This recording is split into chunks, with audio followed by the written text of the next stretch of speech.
Well, good afternoon, opera folk. I'm happy to be back with you, and I'm especially happy that with this opera, Engelbert Humperdinck's Hansel and Gretel, this time you know the story. You do know the story, right? Your mom and dad read this to you, and then you read it to your children. It's really a blessing for somebody with a job like mine that I don't have to tell you what's happening or who the characters are. Saves us a lot of time. So instead of telling you the story, we can talk about the story and about this wonderful music. Um, the Grimm's fairy tales, they work on so many levels. They are really literary masterpieces. They have literal meanings and they have symbolic meanings. And I'm thinking about the woods. These kids go into the woods. So many fairy tales have us going into the woods. Sondheim wrote a whole musical about it. What is the deal with going into the woods? And how did stories like this first get told? Why did they start telling stories like Hansel and Gretel or Little Red Riding Hood? You know, Hansel and Gretel go into the woods and almost get eaten by a witch. That's not good. How about Little Red Riding Hood? She goes into the woods. How'd that work out for her? Again, not so good. Got eaten by a wolf. You go into the woods and bad things happen. Is this what these stories are trying to teach us? Are they cautionary tales?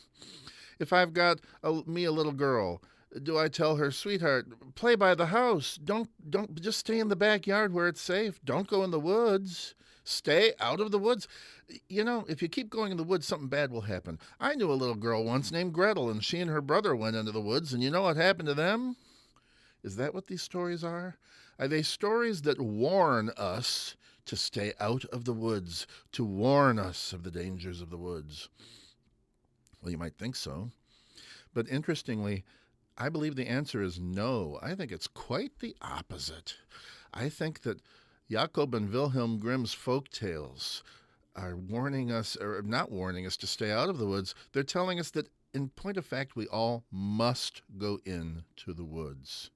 That if we're going to become competent, mature adults with problem-solving skills, these stories are survival manuals for when we're in the woods. So what do the woods represent? What do we mean by going into the woods? Well, perhaps some of you saw that wonderful movie, The King's Speech. You had King George VI. Well, he had no intention of going into the woods. He wanted to stay in the backyard, but his brother Edward kind of finked out on him, and he had to be the King of England.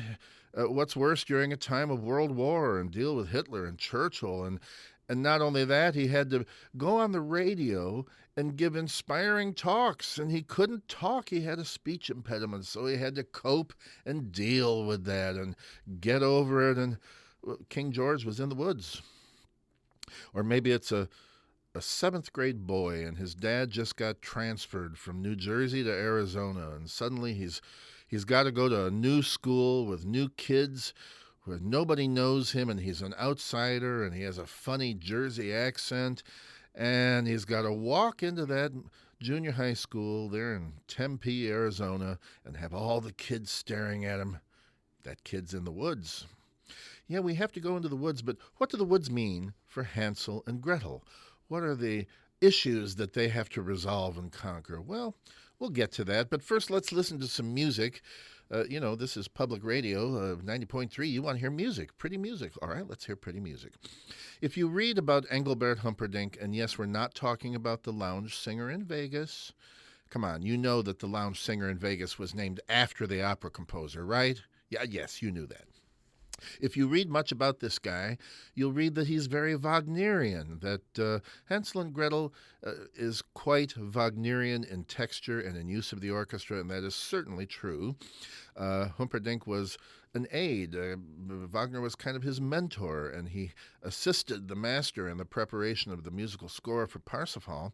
And so, yes, you certainly do hear a great deal of Wagnerian procedures in the musical score to Hansel and Gretel. We can just settle that once and for all. Let's play a bit of Wagner and then a bit of a parallel passage from the overture to Hansel and Gretel. First of all, from Wagner's only comedy, Die Meistersinger von Nürnberg, here is a portion towards the end of the overture to the Meistersinger.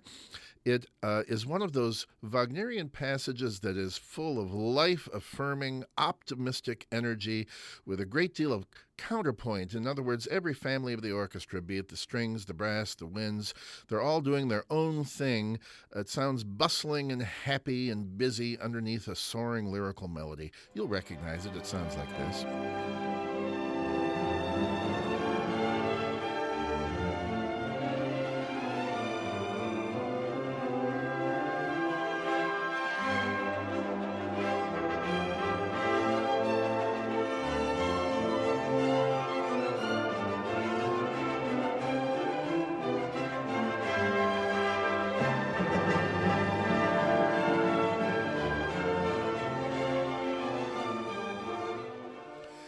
And there's that thick, contrapuntal, busy texture that is the glory of Wagner, but it's also the glory of the overture to Hansel and Gretel. Here's a portion that is very similar in every respect near the end of the Hansel and Gretel overture.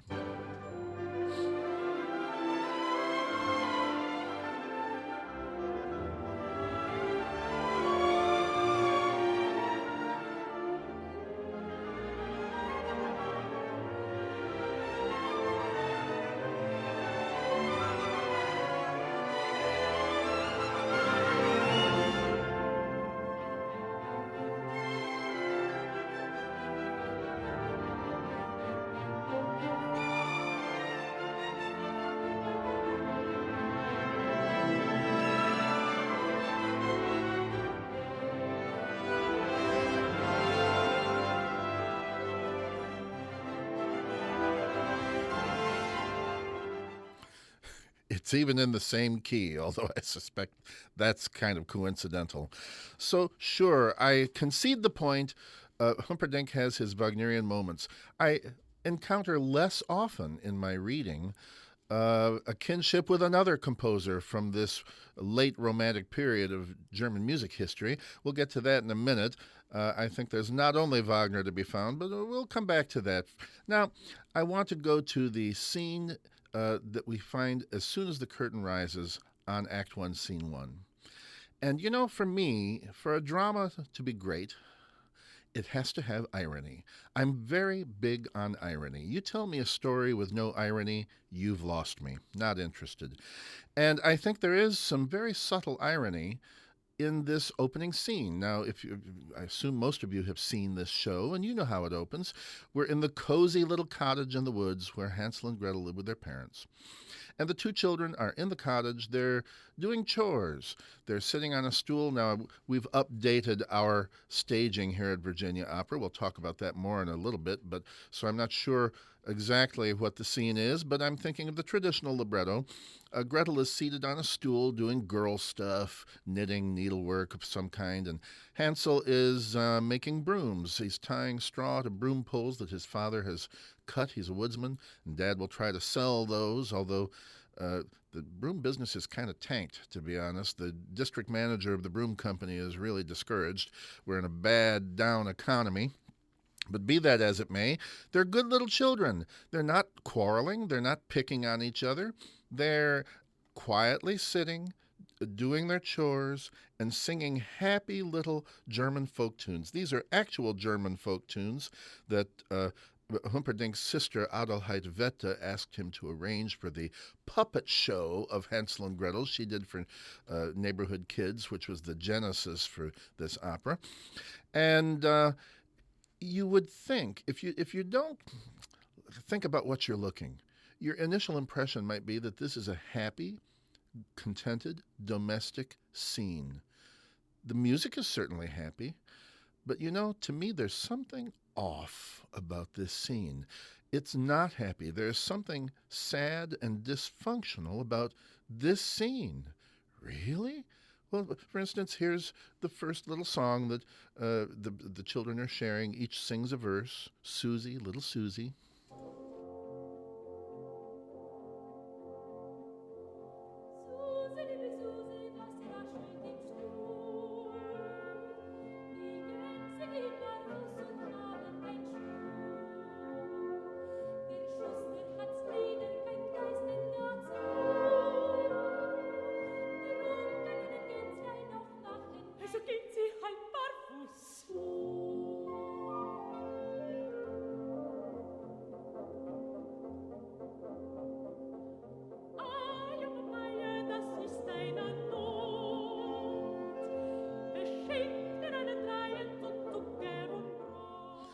Okay, well, the music is sweet, innocent, charming, happy.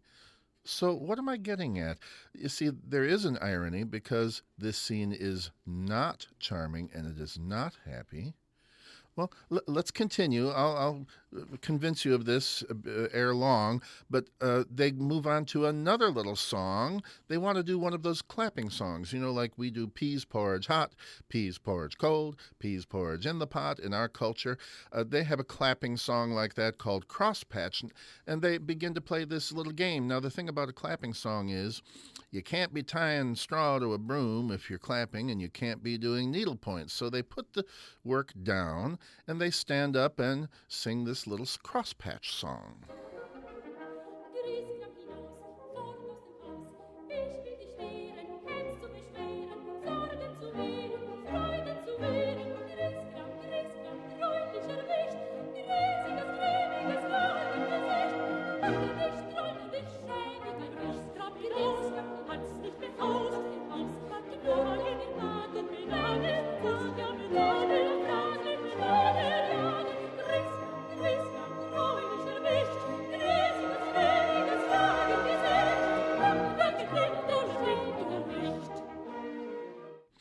Animated, happy, joyful, but it's not part of a happy scene.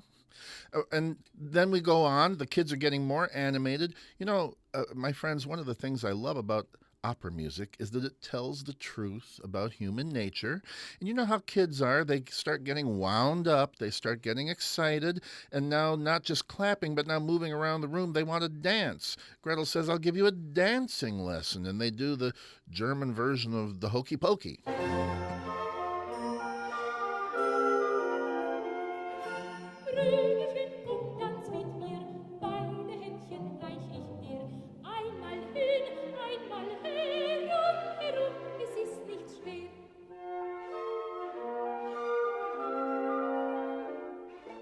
Okay, well, my mother-in-law down in South Carolina has an expression she will say to little children at times who are playing and getting rambunctious. She'll say, don't get so high up you can't come down.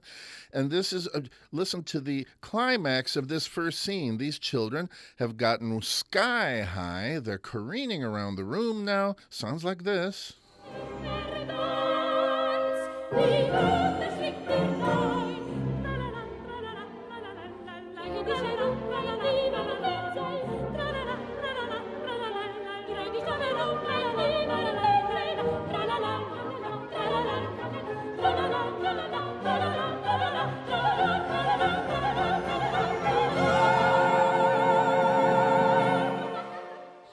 Yep, ended on quite a high note, and then Mama bursts in just at that moment, and she is loaded for bear.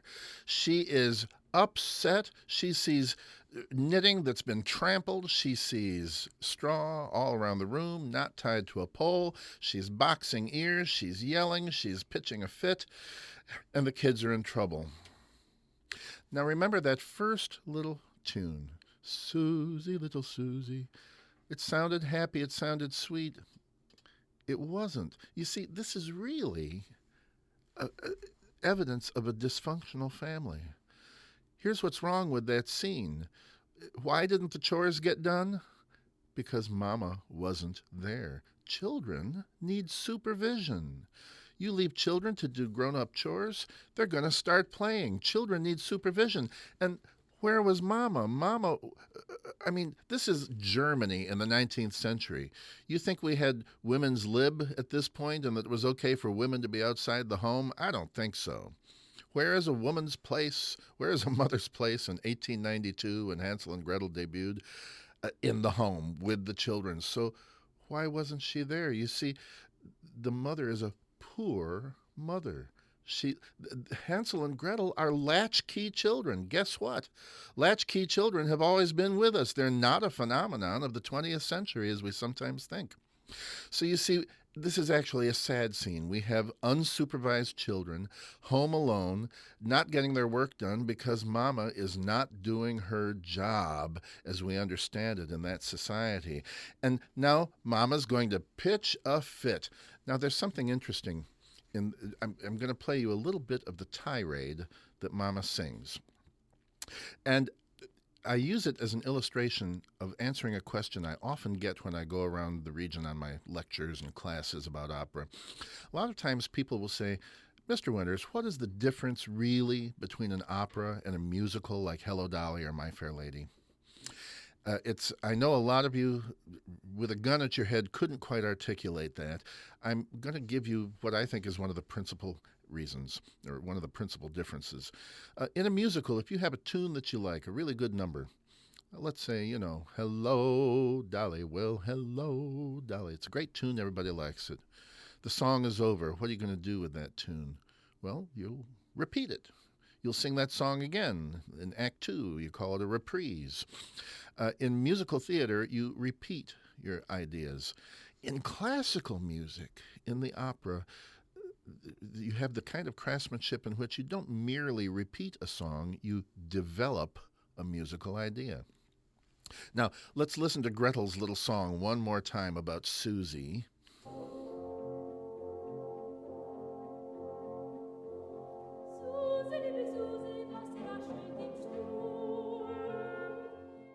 All right, you remember the tune. Yum da da da dum dum dum yum bum bum bum. Keep that little musical idea in mind. And now when the mother is screaming and yelling and boxing their ears and so forth, don't listen to her voice. Wait for a little moment in the orchestra when you hear a nervous little fragment from the bassoons.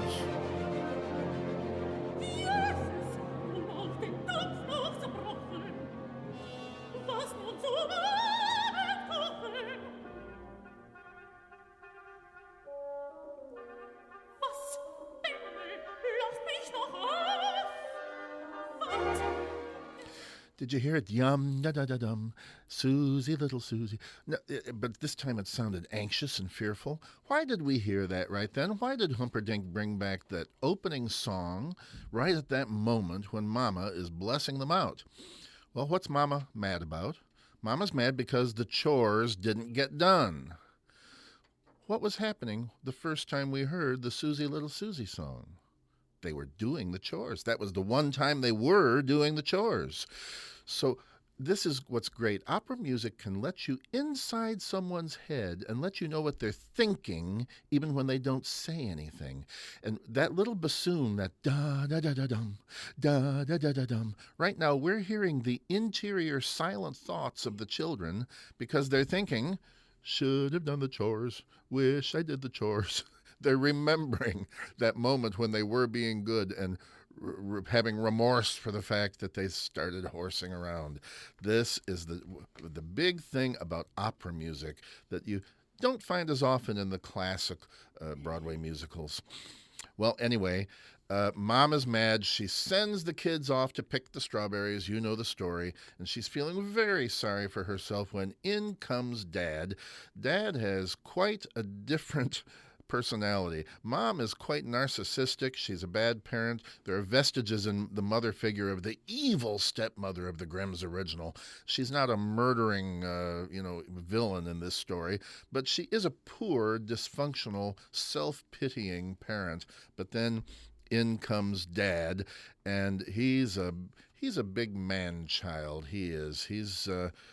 It doesn't matter the times are tough. He sold a broom, and he's coming home with food.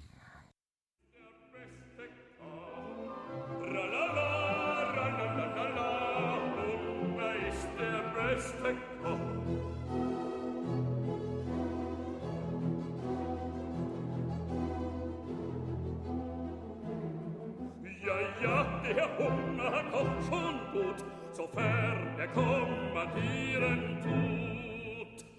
Allein was nützt der Kommandeur? Fehlt euch im Kopf die Zubehör?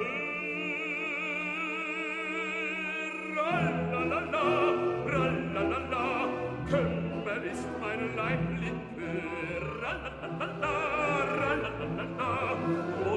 schau, was ist beschert. Yeah, Dad is an uncomplicated, happy soul. Uh, they always show him coming in with sausage and butter and eggs and cheese and bread. He bought out the whole store. Those must be expensive brooms, is all I can. He must have sold them the extended warranty service contract along with the broom. But anyway, he's a happy guy. Now, it occurs to me that music like that, and in fact, much of what we've heard so far in Scene 1, is not too Wagnerian. Once you get past the overture, the only Wagnerian music that you really get is Mother's self-pitying monologue, which we don't have time for today, that sounds like Wotan bemoaning his fate. But this folk-like element that we just heard in Daddy's song, it doesn't reek of Wagner. It reminds me of another composer, Gustav Mahler, who, by the way, conducted many of the early performances of Hansel and Gretel.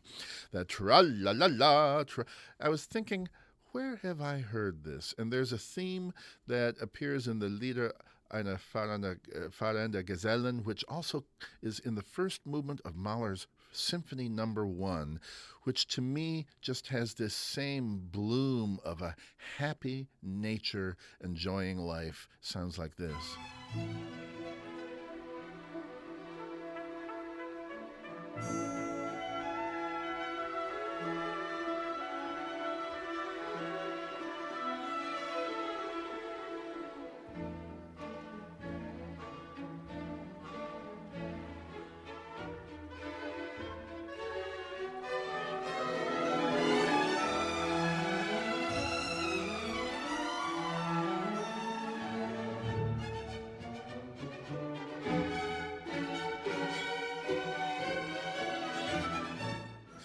That's music cut from the same cloth as Hansel and Gretel's dad, right there, with a bouncy, optimistic folk element. And I hear more Mahler connections. For instance, let's go on and hear a little bit of the beginning of the second movement of the first Mahler symphony, known as the Titan. And listen for the bass pattern, this bum, bum, bum, bum, bum, bum.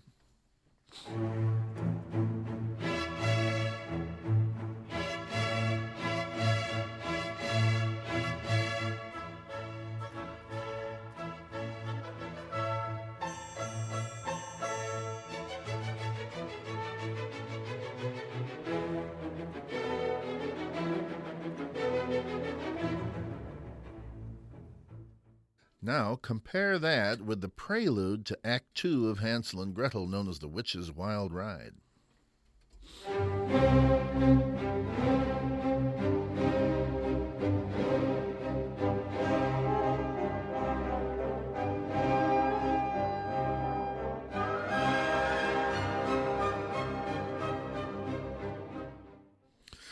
So the point is that Engelbert Humperdinck was a child of his times. Yes, he certainly learned at Wagner's knee, but he soaked up he was living in a golden age of late German Romanticism, and he soaked it all up, including Mahler and maybe a little bit of Richard Strauss and whatever was there. You hear all of this kind of as a beautiful broth in the score of Hansel and Gretel. Well, when the curtain goes up in Act 2, I like, Germans love cuckoos. I've never been to Germany yet. I know I'll be there before long, but they must be overrun with cuckoo birds in Germany because from Baroque times on through the 20th century, there are very few German composers who have not incorporated the cuckoo, cuckoo into an instrumental work or vocal work of some kind.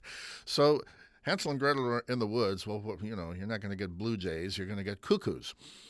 And I love how the cuckoo is used as an emotional barometer of how the children are feeling. At first, they don't know they're lost. They're just having a nice day in the forest, eating strawberries. Oh, and by the way, before we listen to Herr Cuckoo, let's go back to the topic that we had shelved briefly at the beginning of our discussion. Why must Hansel and Gretel go into the woods? Is it because their mom got irritated and chased them in there? No. Is it because they broke the milk jar and they have to go pick strawberries or there'll be nothing to eat? No. I'm going to refer you to a wonderful book. If you've got something to write with, grab a pencil and take down the title of this book and the author's name. It's called The Uses of Enchantment by Bruno Bettelheim, who's a Freudian psychologist. If you read one chapter of this book, you'll devour the entire book. It puts the folk tale characters on the analyst's couch, so to speak, and plumbs the depths of all the symbolism in these stories. Because understand, Hansel and Gretel works on different levels. You know, our staging at Virginia Opera has been updated to the mid-20th century, about the 1960s, in a southern United States area like perhaps West Virginia or Tennessee. And the kids are not going to find a gingerbread house. Sorry, traditionalists, they're going to find an old abandoned carnival. Because we're trying to make the point that Hansels and Gretels live in all sectors of society and all periods of history. What is it about? It's about dysfunctional parents who can't feed their children. The children wind up on their own, away from home, living hand to mouth, surviving on whatever they can find to eat, and eventually falling into the hands of those who would misuse them. Hansel and Gretel are endangered, at-risk children, and Tidewater and Hampton Roads are overrun with little Hansels and Gretels, kids from dysfunctional families, on their own, on the streets, endangered, at risk. We're trying to point that out in this production. So that's the literal meaning of the story, but there is a symbolic meaning that perhaps is the most important. There is a sense in which this story is not about what it's about. It's not about a gingerbread house. Did you ever ask yourself, is it possible that the mother and the witch are the same person? Hey, when you were 12 or 13 years old, did your mother ever tell you, hey, I don't care if every child in your class is going to that party, you're not going to that party, and that's final. It's the end of it. Yeah, probably so. And when she said that to you, did you react by saying, thank you, mother dear, I appreciate your firm yet loving guidance as you instill core values in me? No. You probably slammed the door to your bedroom and said, I hate you. It's a funny thing about mothers. They have these two sides, a light side and a dark side. When you're a baby in the cradle, you cry, and who comes running? Mama. And does she ever say no? Mama is there to gratify your every need and every desire. You cry, and Mama says, what is it, precious darling? Do you need a bottle? Do you need a clean diaper? Do you need me to rock you? Do you need what? Tell Mama. But eventually the time comes when Mama says, no, you can't have a cookie before dinner. No, you can't play video games before homework. Forget it. Mama starts to say no. Gasp. It's shocking to a child. That nice person suddenly is mean. And when that happens, when Mama no longer gratifies all of our wishes, we really, really wish it could go back and be the way it was. Did you ever see a 5-year-old in a household when there's a new baby and the 5-year-old starts crawling around and saying goo-goo and putting a pacifier in his mouth? It's regression. He wants to go back and have the life that his new baby brother is having. He wants to, and many of us spend the rest of our lives at some level wishing we could go back and get constant gratification. Bruno Bettelheim says that Hansel and Gretel go into the forest because they must transcend what he calls an oral fixation, which is the manifestation of this desire to regress back to infancy and be totally dependent on our parents for everything. An oral fixation, well, that 5-year-old with a pacifier in his mouth, you look at that and you say, oh, you're going to ruin your teeth. Get that out of your child's mouth. Well, that's because he has this urge to suck, to have something in the mouth. Think about Hansel and Gretel. They go with the chore of picking strawberries for the entire family. But what do? They sit down and gobble them all down themselves. No self-control. And when they find the gingerbread house, do they go up and knock politely on the door and say, excuse us, we're your neighbors and there's a famine going on, and may we please borrow a window pane? We're starving. No, they just begin gobbling it without asking. Again, no self-control. This is orality, an oral fixation, this greed. And Bruno Bettelheim tells us that children can profit from reading this story because they'll learn what is required of us to become big kids, to become adults. But adults can learn from this also. Think about some of the adults you know. Do any of them smoke 5 packs of cigarettes a day? Have to have that thing in their mouth all the time? How about a child who goes off to freshman year of college and puts on what they call the freshman 15, comes back home 15 pounds heavier because mom wasn't there to fix salads. Suddenly they're having M&Ms for breakfast and pizza for every other meal. Orality. This is... I'm not a psychiatrist and I don't play one on public radio, but I've been reading a lot lately, my friends, and the doctors tell us this can be a sign of this unconscious desire to regress back to a state of dependency and constant gratification. This is what Hansel and Gretel is going to teach us, and these children are not going to kill a witch. It's not a witch, and it's not a gingerbread house. What they're killing is this desire. They're killing their dependence on their parents. They're killing this instinct to regress to an infantile state. But anyway, let's go back to the forest and back to the cuckoos. When they don't know that they're lost yet and they're just gobbling down strawberries like there's no tomorrow, we hear them imitating the cuckoo, and the cuckoo sounds close by on a branch of a neighboring tree, and it all sounds playful and happy and innocent.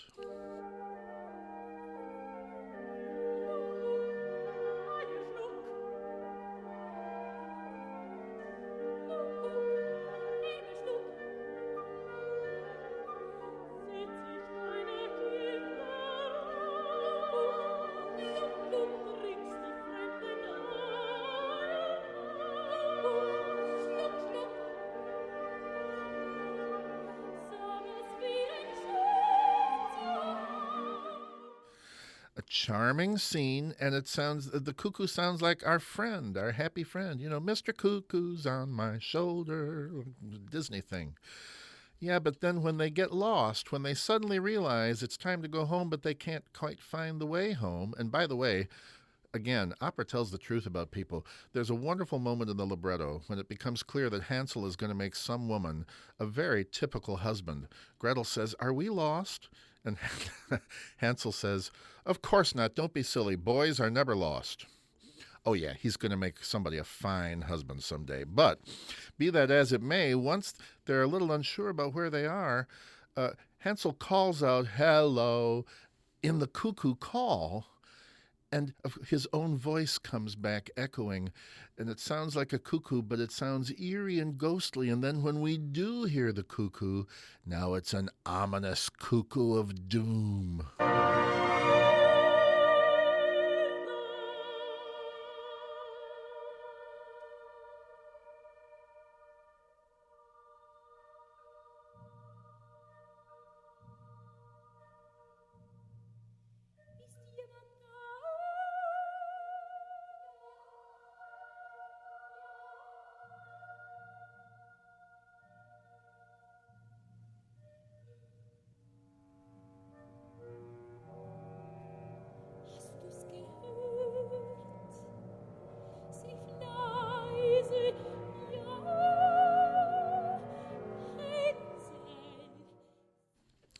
Yeah, it's starting to take on a certain Blair Witch Project ambiance, actually. In fact, if we had kept that clip going, within seconds, Gretel is screaming in terror on high A's or B flats.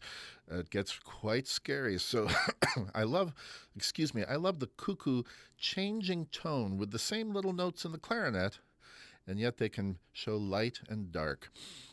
And what happens? Now, the children are on an odyssey, Bruno Bettelheim tells us. They're out there to conquer their issues and become problem-solving, independent adults. Are they ready to do that? No, they're not ready yet. They're not ready because out comes the Sandman, which in our production is sung by a countertenor that I think is very intriguing. I can't wait to hear that, an intriguing bit of casting. But here's the deal. The Sandman, the children are going to go to sleep. Again, don't get too literal with this story. Don't be thinking, well, of course they go to sleep. They've had a long day and they're tuckered out and it's dark out. No, no, no, no, no. That's not why they're going to sleep, opera lovers. They're going to sleep because they're not ready to face their issues yet. So out comes a figure who's going to put something in their eyes that makes them sleepy. Well, gee, I hope he has a prescription for this sand. In our modern society, you take something that makes you sleepy, that's a narcotic, right? Has this Sandman been hanging around the schoolyard and the cops keep chasing him away? Well, I don't know, but the fact is, when you go to sleep, you're escaping your troubles. You're not confronting your troubles. But nevertheless, we all love the Sandman's appearance because, friends, this is absolutely, without question, with no debate. Don't email me and disagree with me. You're just wrong. This is the most beautiful, luscious lullaby ever composed.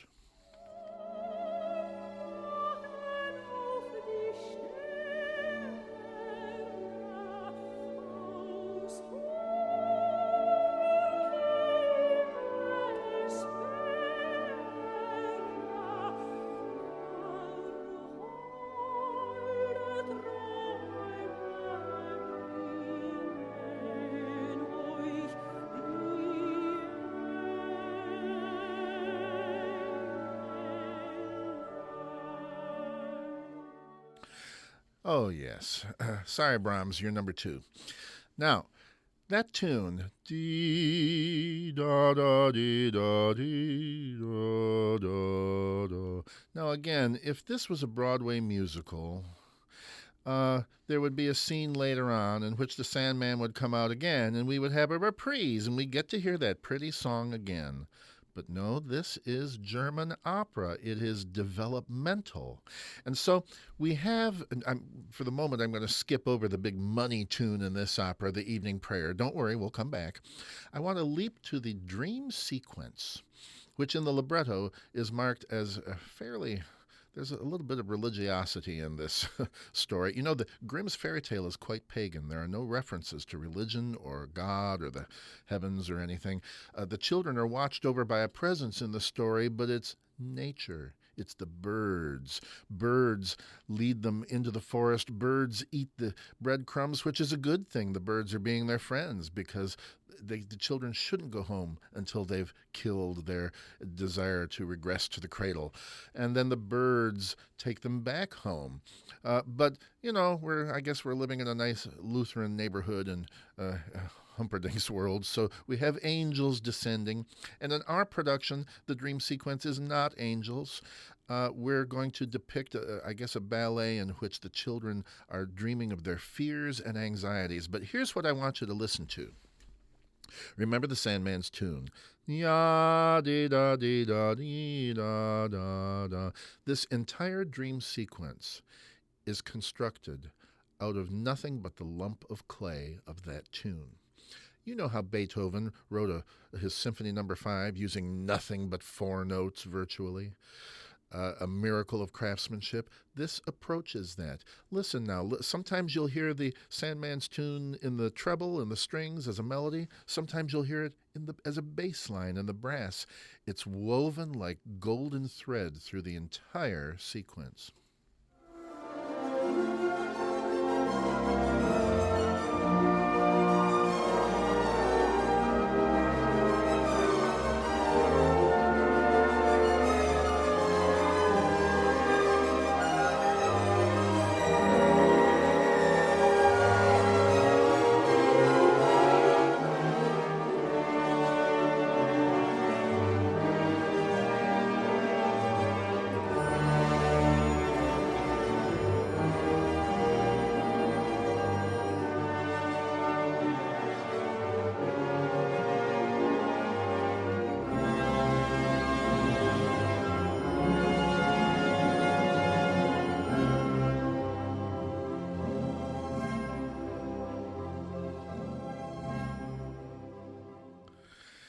And did you hear at the end the last 4 notes of Sandman as a recurring bass line underneath the strings? That's just masterful craftsmanship. And you know, it's a mystery. Humperdinck is like a rock band that comes out with one hot album and never records anything of merit ever again. He is a one-hit wonder. He wrote some other operas, even some other Märchenspiels, some other fairy tale operas. You don't want to know them. They have little merit. How can you lose talent like that? Who knows? Who knows what was going on in his life to cause that wonderful blend of inspiration and technique to just dissipate and not be reproduced? Well, in any case, that's just wonderful. But yes, I promised you the famous evening lullaby, the money tune.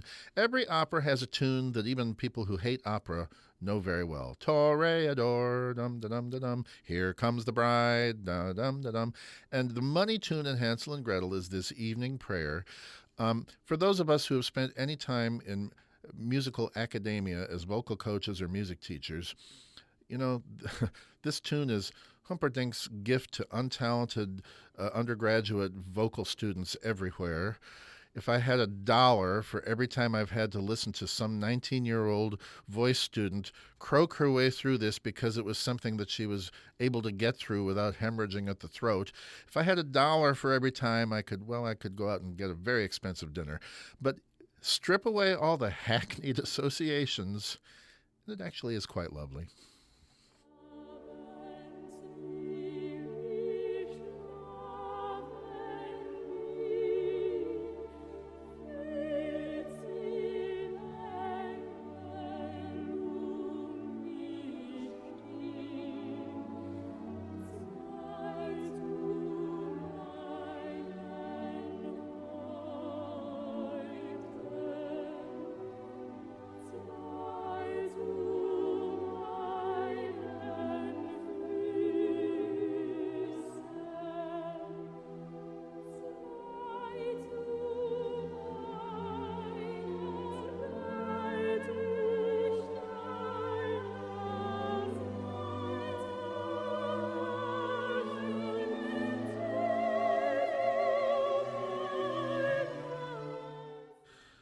Okay, well, maybe you like a lively tune. Maybe you like Strauss polkas or, something you can dance to with a beat, something more toe-tapping and lively.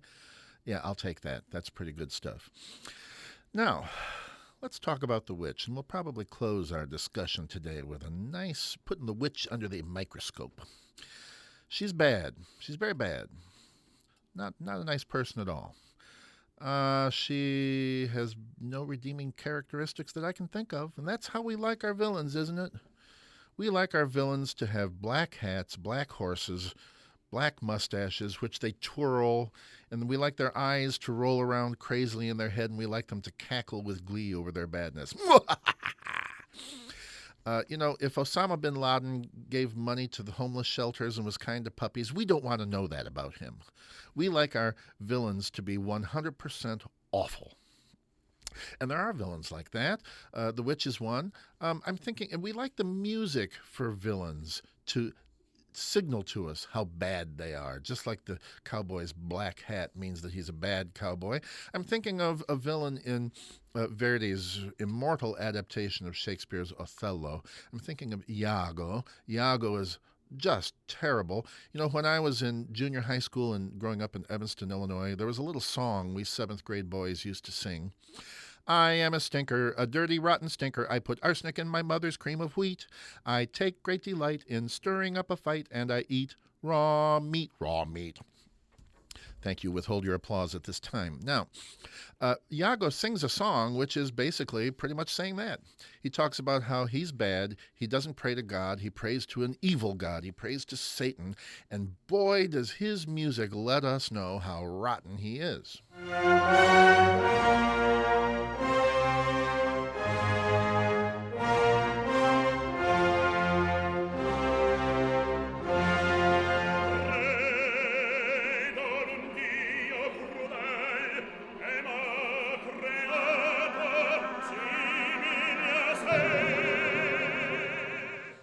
Okay, that's a bad guy. Absolutely. However, as bad as Iago is, he didn't eat little children.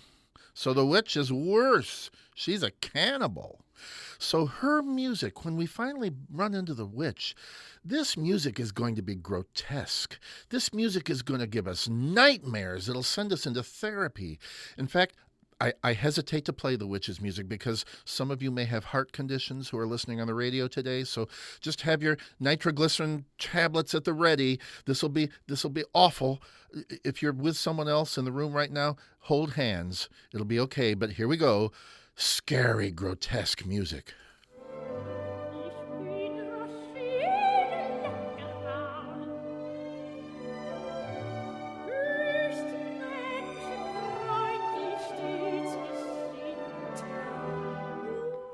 Huh. Well, that was weird. That wasn't that scary. Bad example, I guess. Well, oh, no, I know what it is. I know what it is. See, the kids are still outside nibbling on the gingerbread. So, of course, the witch, she's not going to, show her fangs quite yet because they would just run off and scamper into the woods. I get it. She's being deceitful. She's pretending to be nice to lure them into the house. Okay, well, that makes sense. So now they're in the house. Now she'll turn into the dragon.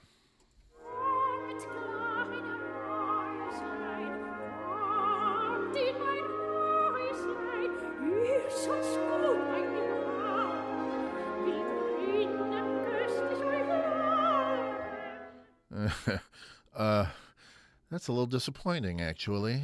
What's going on here? Oh, no. Okay, it'll be the next one. You know why? Because the next little soundbite from the witch is after she immobilizes the children. You know the story. She puts Hansel in the cage so she can feed him raisins and fatten him up. And then she does a hocus pocus on Gretel that turns her into a statue. She's frozen. She can't move. All right, now they can't get away. So now she'll be like Maleficent in Sleeping Beauty. She'll turn into this horrible dragon with scary music.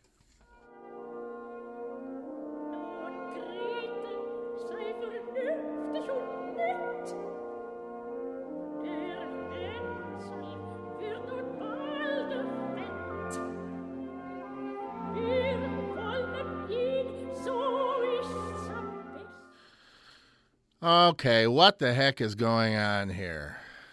Is Humperdinck, maybe this is why he only wrote one hit opera. Maybe he was already losing his talent here in Act 2, because, that's not villain music. Is he just taking a swing at the ball and missing? Did he whiff on the witch? Come on, man, you get a chance to create one of the most gosh-awful villains in all of opera, and she sounds ordinary. It's just ordinary. And you know what? That's all you ever get. Ordinary. It's never scary. It's never traumatic. Even when she gets out her broom and she's, sometimes she's on a bungee cord in the opera house. Sometimes it's shadows. I'm not sure how we're staging it. But when she's taking her broom ride, it's not terrifying. It's a happy little dance.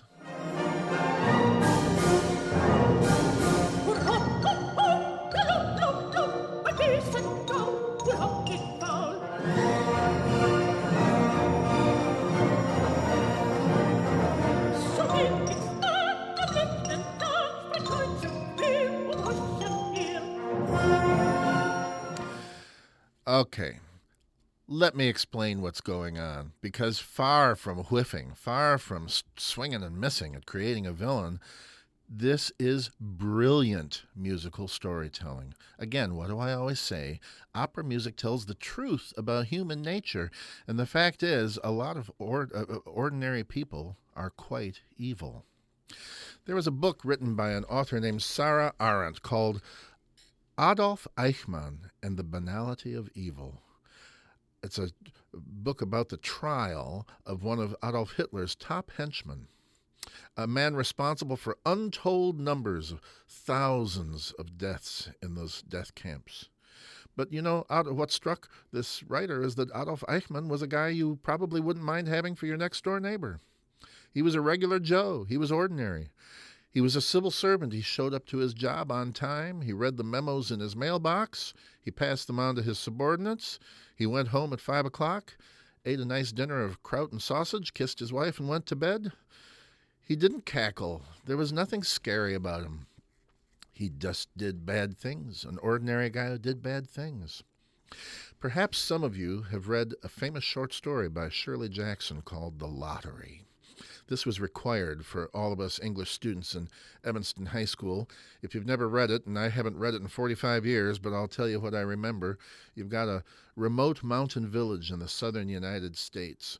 Church-going people, but their religion has sort of metamorphosed into a strange kind of rural pagan rite. They don't understand what they've done to their church-going religion. And they're having their annual village festival, and it's a nice sunny day. And these are nice people. They've got baskets of fried chicken and yeast rolls, and they're chatting about their neighbors and their children and their husbands, and saying, "Oh, it's nice weather this year. Yeah, it was kind of cloudy last year." Just ordinary conversation. And they draw lots, and they select a young girl. And you, the reader, you're wondering, "Oh, well, this is nice. Is she going to lead the parade or be queen of the maypole?" And suddenly that girl gets struck in the head with a rock. And then another rock hits her. And then the most chilling final sentence in all of fiction, "And then they were upon her."